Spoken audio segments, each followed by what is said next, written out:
This podcast is produced by Northwest Michigan Community Action Agency. The Collective Us, an NMCAA podcast, focuses on inspiring you through stories of those we've helped through our programming or by linking local resources to community members in need. Join us as we learn about the programs offered through NMCAA and how we touch people's lives every day.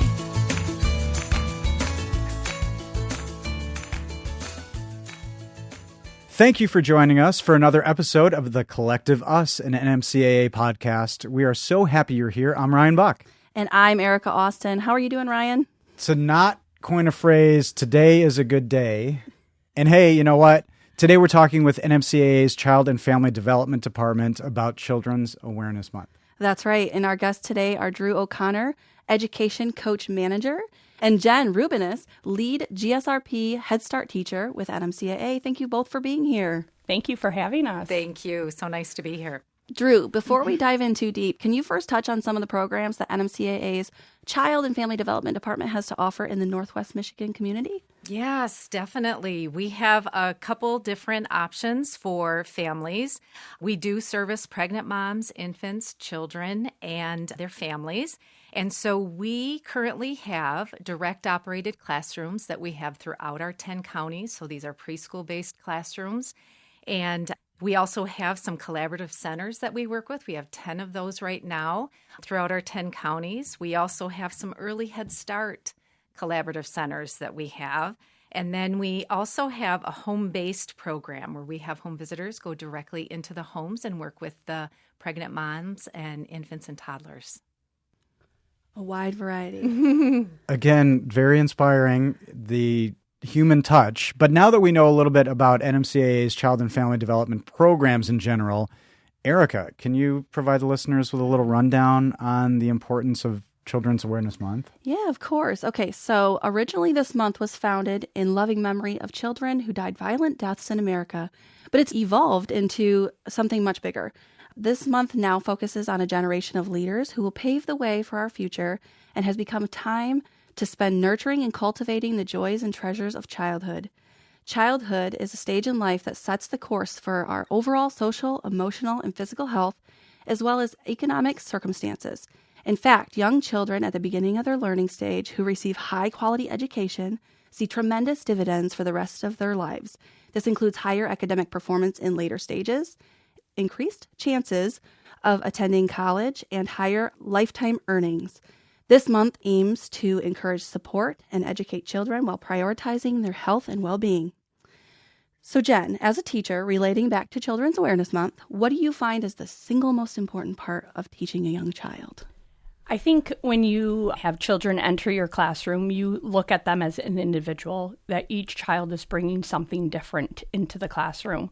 So watching them navigate our day and learn how to be leaders and learn how to work on problems with other students or even with a teacher, but watching them each as an individual child is the most important thing.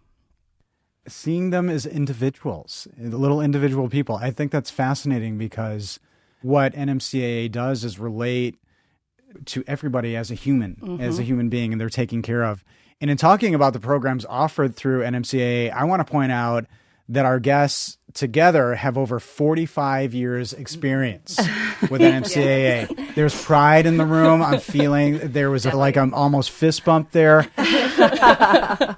And this is helping hundreds, if not thousands of kids. And there have to be a lot of stories. But can you maybe together and mind meld think of an instance where you've seen a child who may have had a tougher start but was thriving at the end, or maybe even saw them through further education? So I think if I can use a child, maybe even this year, we started a new program this year in our classroom. So we're doing a collaborative program with the ISD. So we are including children in our program that may need a little extra services. So some OT, some speech. So we have a special ed provider in our classroom this year. And what that means is we have kids that are your regular developing children, and then you have your other children that just need a little extra support. And this year we had a little girl who may not have a lot of language, very nonverbal. She didn't speak a lot. And to watch the other children in our room become like her advocate, her voice in the classroom, it was pretty amazing. So to see each kid individually, like I said in the beginning, to watch these children take on more of that leadership role of how they can help support these children only will give them tools when they're older in life to really see each person and help support them. And so that was a big thing for me this year. Mm-hmm. And I know I have a lot of other stories about children with being in Traverse Heights. I get to see the children go through like 5th grade. So I have kids come back to me and they can tell me stories of when they were in the preschool classroom, but to watch them navigate through the school year and become individuals in the building too is pretty awesome. Well, there's clearly a community that you're fostering of support for one another. I think one of the more inspiring things that I've heard in a long time was the young people supporting each other and not making that person feel less than or feel isolated. Yeah. We really embrace the family in our program. So we are working with that preschool child in the classroom, but also looking at how can we help the family and educate the family so that learning continues at home. And so we have so many success stories with the children, for sure, but then also those success stories with the families and helping them grow and understand their child and how they can keep that learning growing. Yeah. So lots of stories out there throughout the 10 counties. That's amazing. I love how just a couple minutes ago you were talking about the children as individuals. And you think of, I'm a mom of young kids. And so thinking that sending them off to school when they're so little and then, the teacher really truly embraces that they have their own individuality is amazing. Yeah, that's a great point. It's just, that makes my heart warm. So, Jen, you've been with NMCAA for 18 years, I think, if that's correct, and lead teacher for over 13 years. Surely you have a knack for what you do. You've already expressed emotion in that. But you sent me and Ryan a bio, and you gave credit to Drew and your first supervisor, Sheila Nash, for seeing your potential and believing in you. Was being a preschool teacher not in the original plan? No, I always wanted to work with children. Being a young parent myself and having experiences of my own childhood in school, I had a teacher after my dad passed away that kind of took me under her wing and taught me and gave me some tools that I needed. But growing up, learning how to navigate life and not having a lot of support. When I joined the agency, Drew was the very first person that sat across the table from me and taught me about NMCA and what it is to be an assistant teacher and what that looks like and the different expectations. And then Sheila was my supervisor. And I think she saw something in me that maybe I hadn't seen in myself. I always wanted to be a lead teacher, but never really went for it. So when we moved up here, my husband had to go back to school first. So he took on that role of being in school while we have 2 young children. And so I was able to be an assistant. And then when he was done, I was able to go back and become a lead teacher. And I haven't looked back since. And I love what I do. I love to celebrate what we do as teachers because I don't think we get to do it enough. So yes, I always wanted to be a teacher, but I really never had that person saying, you can do this, but you have to do this other thing first. Yeah. Drew, how does that feel knowing that she gives you credit? It's very heartwarming, and that's one of the beauties of our program is that we see the potential. We have ways that we can individualize not only for children, but for our staff and help them on that education journey and give them the encouragement that they need and the opportunities, the training. We have some funds to help with college. So we, really embrace our staff and want to make sure we're doing everything that we can to support them and help them be the best teacher or family service worker that they can be. So it's inspiring to hear her share that story and very touching. Yeah. Yeah. Jen, you also put in your bio, you gave us a whole bunch of information that I'm not going to share unless you want to share. You talked about your dad passing away at a young age and that you were a young mother. So I think it's really interesting that you have a lot of experiences that can really help some of these younger children or their families get through tough situations because you've been there.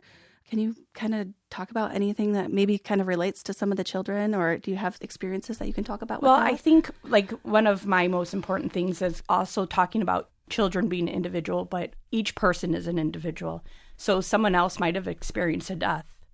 and it just is not the same. So every experience is different. And so I think when we can talk to people and really, one of my biggest goals as a teacher, and like Drew said, we go into the homes also. We do home visits with these families. So really seeing where these children are coming from and starting at a base level that those parents feel supported. We don't want to set goals for them that are too high to attain. We want to start simple and build on those goals so they can say, oh, look, I reached that goal. Oh, now I'm reaching this goal. It's the same as a child in the classroom. We want to set those goals where they can attain them. Yeah. Yeah.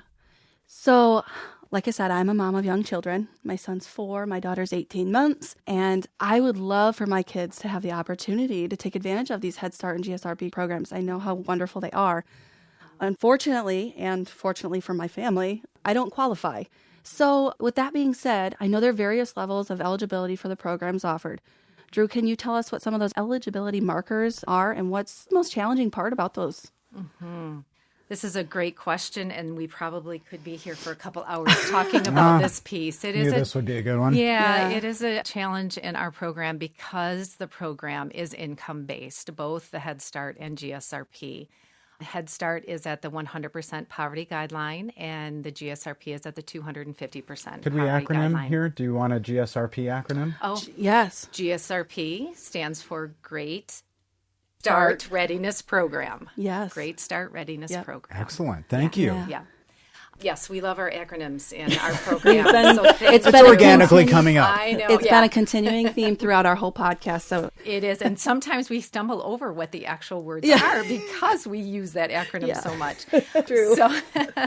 So our programs are income-based, and then there are different levels that families can qualify, and so we do have a little list of these, like if our families receive the SSI or... Okay, there I go again. Okay. So supplemental security income or the Family Independence Program, the FIP program, and then the Supplemental Nutrition Assistance Program, SNAP, is one of the newer ones that has made many families eligible. We also look at the homeless piece for the families and if a child's in foster care. So there's many...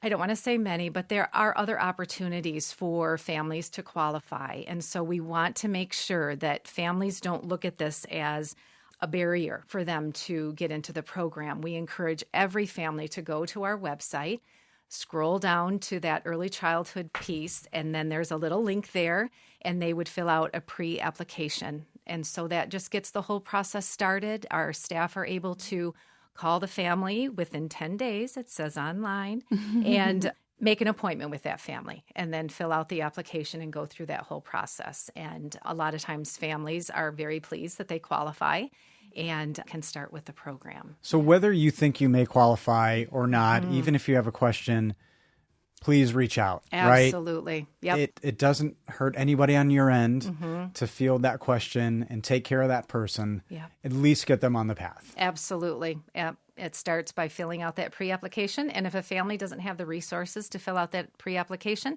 they can always call our agency and our staff will 100% Is that help one them. of the barriers that you see when maybe the minutia of the details or it may be legalese? It's so barriers, eliminating barriers and trying to tell potential guests, clients, please reach out. We will get through the barriers. It doesn't matter. 100%, because it is, Head Start is a federally funded program. GSRP is a state-funded program. So there is a lot of paperwork, a lot of documents that come along with signing up for the program, but we are there to help and provide assistance in any way so that that isn't a barrier for the families. Yeah, so I said last year I tried to get my son into Head Start and we didn't qualify, but I have already done the GSRP one for this coming year, so we'll see how that goes. I know class selection is typically in the summer, so we still are yet to find out whether or not he's been selected.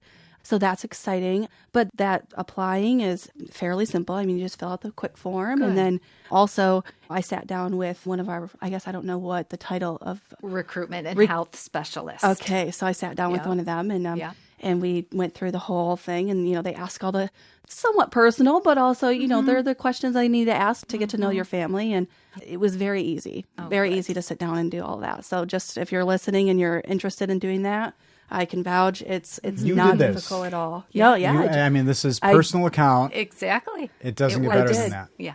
I did just do Good. this, a couple months ago. That's incredible. So, yeah. Drew, you come to NMCAA with a bachelor's in preschool education, master's in early childhood education. Mm-hmm. That's a lot Yeah. to take in. Yeah. So I'd call that qualified. But you have a unique position, shall we say.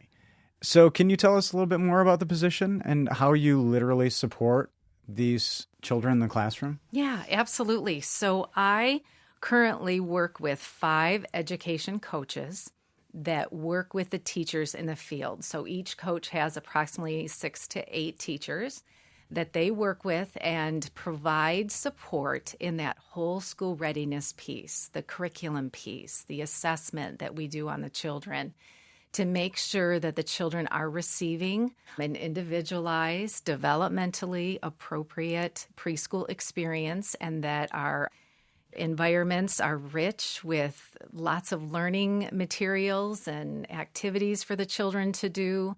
The coaches do observations on a monthly basis that focus on relationships and really that higher level thinking, building those skills in the children, and provide feedback for the teachers and are just there to support in any way. If the teacher is saying, boy, I know that my math scores are a little bit lower with my kids in the assessment, I'm not sure what to do, then the coach is there to help provide some trainings, resources that will help that teacher in that area. So anything that we can do, because our teachers work hard. They have really big jobs. They wear many different hats. It's not just working with the children. And so when we can provide the support to help them feel successful, that's going to trickle down to the children and help them feel successful and become lifelong learners. That's inspiring because that answer could have been more bureaucratic, right? Sure. But Sure. within the framework of NMCAA, an organization really doing things, it sounded very relatable. And this is how the students are positively affected. Yeah. You're doing what you went to school for. Mm-hmm. Yeah. What was the dream Yeah. initially? And now, does it match your reality? Yeah, my father was in the education field. He was a teacher and then became a high school counselor. And education was just always a part of my life. Like I grew up in the school district. We were there on the weekends. And I mean, the school was the center of my life. So when I went you to were the coolest kid in school, Yeah, right? well, I don't know about that. We all know. But I just knew that I wanted to go in the education field and not sure exactly what route I wanted to go, but started taking early childhood classes and it just clicked. I'm like, this feels natural. It feels like this is what I want to do. And then when I graduated, we moved to Traverse City shortly after that. And I got a job working in a daycare center for a little while. And it was amazing working with the children and the families and seeing their growth and everything like that. So I knew this is where I needed to be. And I was there for about 2.5 years and then got a job as an education coordinator at Head Start, and the rest is history. And I started my master's degree after I'd been with Head Start for a little while because in the position I'm in, a master's degree is required. So it was kind of a goal in the end. That's good to know. Yeah. I think that's a fascinating. And it's nice to see that when the rubber met the road after academia, that it was the landscape that you hoped it would be. Right, Yeah. right. Yeah. I love that the passion is there. You can feel it. It's in the whole Yes, room. indeed. Yes, indeed. So, do you know the number of children we serve and how many classrooms we have across our 10-county region? I do. So overall, between our infants and toddlers and preschool children, we serve 1,002 children across our 10 counties. And then we currently have 38 direct operated preschool classrooms. Is that Head Start and GSRP? That's Head Start and GSRP. Okay. And then I had also our collaborative centers that we partner with, and we have early Head Start direct operated. So we have many different ways to serve the children, but your question was about our preschool direct operated. So we have 38. Awesome. Yeah. That's great. That was a direct answer of that question. Thank you for making that official. It's staggering numbers, and it's hard not to think about 1,000+ children, 38 classrooms, logistically what it looks like. And it's not just the two of you. You're both very altruistic, so there's teams. I don't want to assume, but it is a common thread. Is staffing an issue? And if it is it your biggest challenge? I've been around for a little while, and staffing was really never a challenge for us. You know, especially in the early days, we would get many applicants for the positions. And over the years, we've seen that go down a little bit. But with COVID, we absolutely have had a challenge with staffing. It is across the nation. You talk to any Head Start program, really many different areas are struggling with staffing, but for sure the Head Start community is having some challenges with getting people to apply, and we need them. We need staff. We want to keep our classrooms open and our home visiting programs going, and so we have amazing staff looking at this challenge and trying to figure out unique ways to get out there in the communities and partner with as many different colleges and universities and job fairs that we can, just to say we're here and we want to work with you and we'll provide support and education and all of that. Well, so Jen, would you say on that ground level that is the biggest challenge in general, or is there something else that either is the biggest challenge or could be the biggest challenge around the corner? I do think that it's been hard. I've been lucky. My staff has been with me for I've had one person with me for 10 years and another person with me for 5 years. So we're a pretty solid staff. I have 2 assistant teachers in my room. And so my staff is pretty solid and they're amazing. My one staff member is retiring after this year, so I will be on the hunt for a new assistant teacher in my classroom. So I feel lucky in my corner of the world that I live in our agency, that I've had solid staff. But I know staffing is a big issue, and finding qualified staff to come in. I have a very high level of what I want to be in the room with me, educating the children in my center and in my classroom. And so I think finding people that want and have that same passion is really important too. What is the qualification to be an assistant or even a lead teacher? Do you have that on hand? Yeah, so it depends on which program. So with a Head Start program, the minimal requirement is an associate's in child development or related field. And then for the GSRP teachers, it is a bachelor's in early childhood or a teaching certificate with early childhood endorsement. And then for an associate teacher, assistant teacher, you need to have at least a CDA, which is a child development associate. It's a certification that you go through to get training hours and to show your professionalism for the field. And you mentioned a little bit ago, we can help with pushing some people through education. So is that something that we can help with? If someone's listening and they're interested in maybe being an assistant or associate teacher, is that something that we can help them do that? We absolutely can. We provide that support and work with the TEACH program that's out of the state of Michigan, and they provide a lot of financial support to help us, and then we are there to help with what TEACH can't help with. So definitely there is the support, not only just working through all of the different steps in making all of this happen, but also that financial piece that we can reach out to other partners to help with it. That's awesome. I want to take a step back because I just thought of a question while you guys were talking. We talked about the number of children we serve in the classrooms.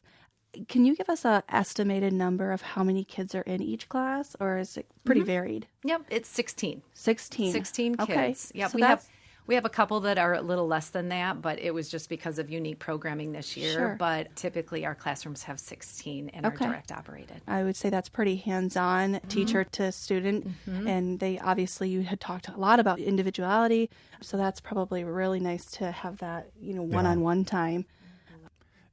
When you look at what you do, what really strikes me is it's a big responsibility. And I'm not trying to put that on you. It's clear that you know. But what fascinates me is everybody can have an opinion on raising children, on what to do, especially when you have a child in a program and you're counting on them. How much do you look at data and how much do you look at opinion, and how much of that drives what you do on the day-to-day? So this is something that has really changed over the years with Head Start. We've always been required to look at data and collect it, but over the past, I would say, like 7, 8 years, we have really been expected to make that data come to life, to really look at it and make sure that we are purposefully planning for not only the children in the classroom. The teachers do assessments 3 or 4 times a year on the children, and then they look at that assessment, make sure that they're individualizing and seeing where the children need that extra support. And then in working with the families, like you said, you went through that recruitment process and had to answer some questions on different maybe needs that the family has or whatever. And then we take that information and individualize for the family.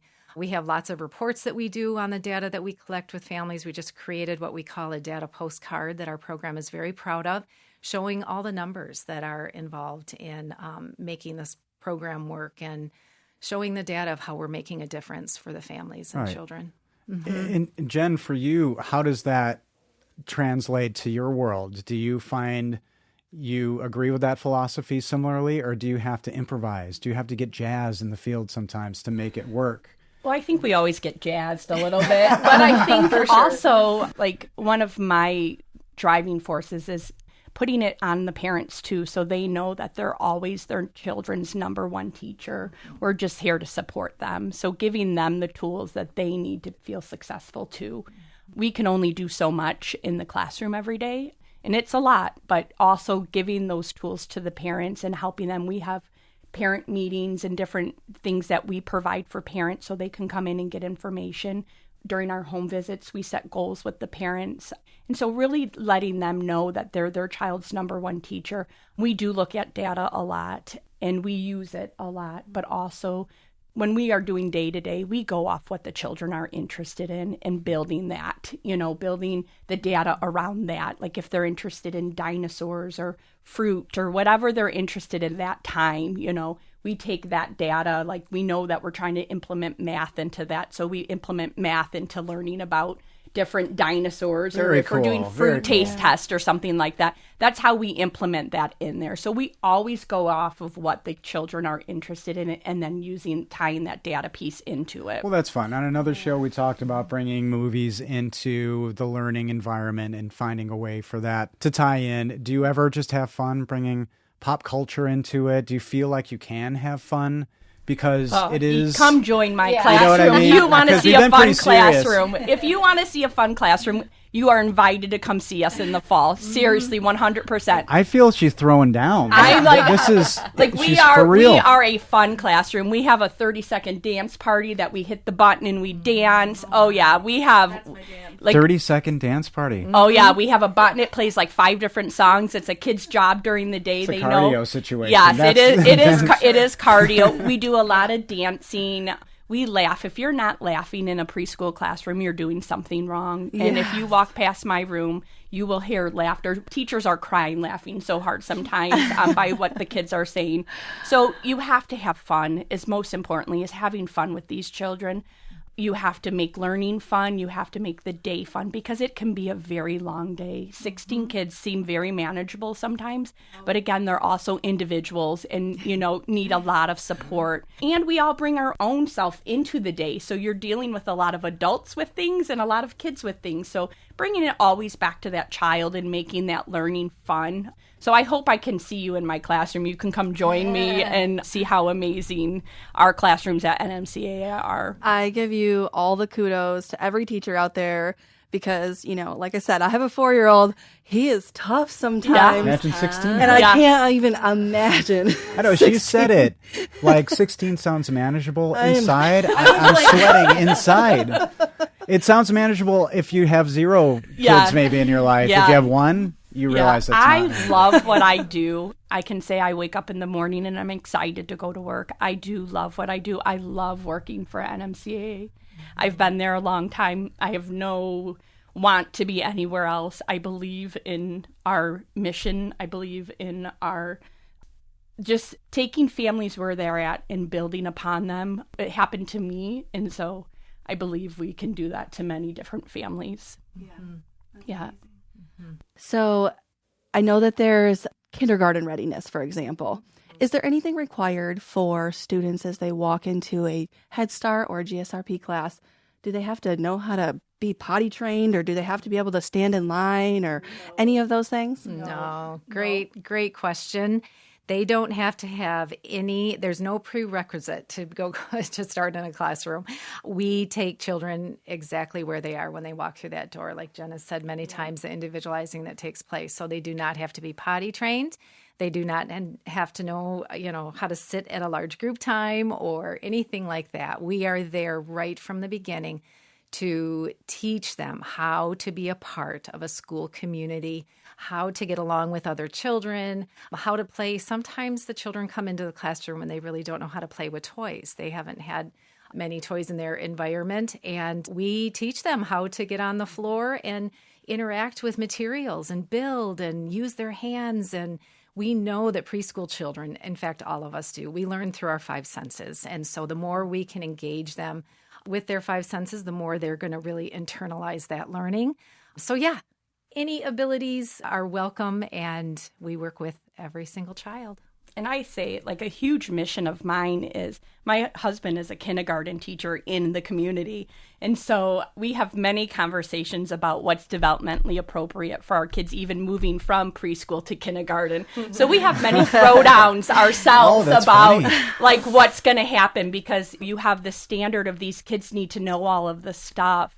But is that really developmentally appropriate for a kindergartner to have to do some of the stuff that they need to do? And we have these conversations a lot. Well, they need to come in with this, this, and this. And I'm like, well, if you could have seen where they came in and what they're doing now, let's grow on that, instead of saying we want them to be able to know all of their letters or tying their shoes or whatever. Like, we have to really look at each child and where they're coming from, and then taking that on to kindergarten and hopefully changing that mindset a little bit. Where were you when I was growing up? Growing up too. I was a teen. I was trying to wear my underoos on the outside. Yes. I was not seen as an individual. Yes. I was sent home. Oh, not in my room. Not in my room. I would have been doing the same thing. I long for the fun of what I'm hearing about right now. Yeah. I think we need to take a field trip, Ryan. I do. Go to Jen's classroom. Yes. I'm fascinated at the home situation between you and your husband, like out trying to fun each other. Yes. Like, my classroom's more fun. My classroom's more fun. I think if you would talk to him, he would tell you I have way more fun than him. So I do. Oh, good. Yes, okay. I do. Then he knows. He knows. So He knows game? his role. Yeah. Yes. He knows it. He knows it. Is this an exciting question coming up? Because this is one that you ask that I've been excited about the answer recently. Yeah. So I have a question for both of you. You can answer it together or separately. Okay. If you had one wish for NMCAA's Child and Family Development Department, what would it be and why? We stumped him again, Ryan. It's solid gold, this one. It's a really great question. And More time. More time. More time. More time. There's so many different pieces and layers to our program, and all the different ways that we work with children and families. You think about the health piece, the nutrition, the doctors, going to the doctor, going to the dentist. We have our children do all those pieces because we want healthy learners. We want children who are feeling well and ready to learn. And so, there's different challenges that we have with finding dentists to do the appointments. So, there's just so many different levels. Definitely staffing. Wish we had, enough staff for everywhere. But one wish, you said, Erica. Yeah. One. That's all I get.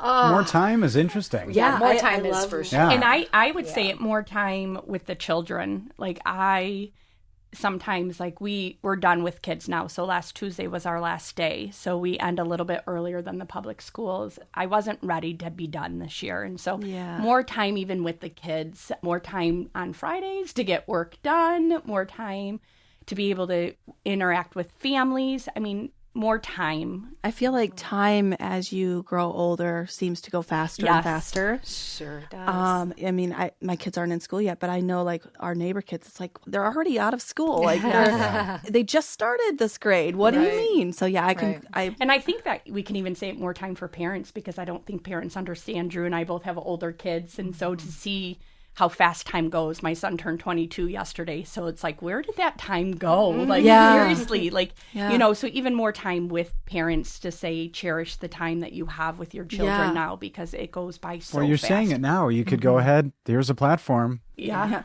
Cherish spend the your time. moments. Cherish your time. Right, Seriously, 100% every second.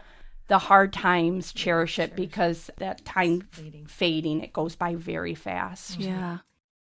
And so I had a couple seconds to think about your question, and I think my answer would be, one wish is that every child could go through the Head Start GSRP program. I love that answer. Yeah. Is there a solution that's probable there? Funding. Is that Funding. okay? So we only receive funding for a certain amount of children. So we can't serve every single child. So funding absolutely is what we need. And then every child could experience going through our program. And that would be my biggest wish. Yeah. Like I said, unfortunately, but also fortunately, my son hasn't qualified yet. And I'm like, man, I wish I could just get him in there, because I know he'd be so great with the social aspect and the, learning the things and standing in line. Like, he's in T-ball right now and he doesn't know how to stand in line. And I'm like, get in line, child.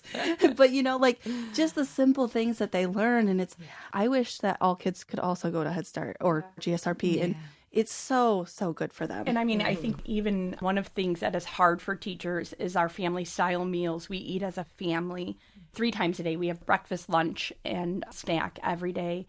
And to me, that's always been the most important of my day with my own kids, is eating as a family. So giving these children the opportunity to sit at a table and pass food around and talk about the different food that we have, and just that community piece that you're teaching the children, that is so imperative part of our program that I don't think we talk a lot about, but it's actually one of my favorite parts of the day is breakfast and lunch and being together and having those time together. I love that. Yeah. I didn't realize that you as a class sat together and ate. That's amazing. Are those theories? One thing that you said that really stood out to me, and I'm just going to point it out, is seeing a child react differently to a surplus of toys, which shines a light on the fact that there's disparity in our communities, right?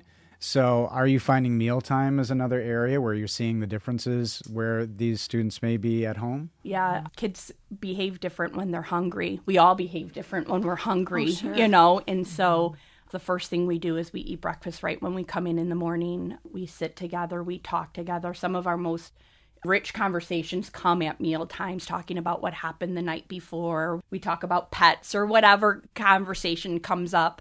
But yeah, definitely making sure that the kids have enough food in them during the day, because that gives them the energy to learn. But And would it be true that some of them don't have enough food at home sometimes, and this is a supplement for their lives? Yeah, definitely. And, with those conversations that happen during mealtime, it is a beautiful time of day. Also, just teaching them how to pass food, take turns, using utensils and setting their own little place, where they're going to sit with their plate and their spoon and fork. So there's just so much learning that takes place life skills. during life skills. Yeah. Exactly. Right? And that was one of the pieces of Head Start, is teaching the children those life skills that they'll take with them forever.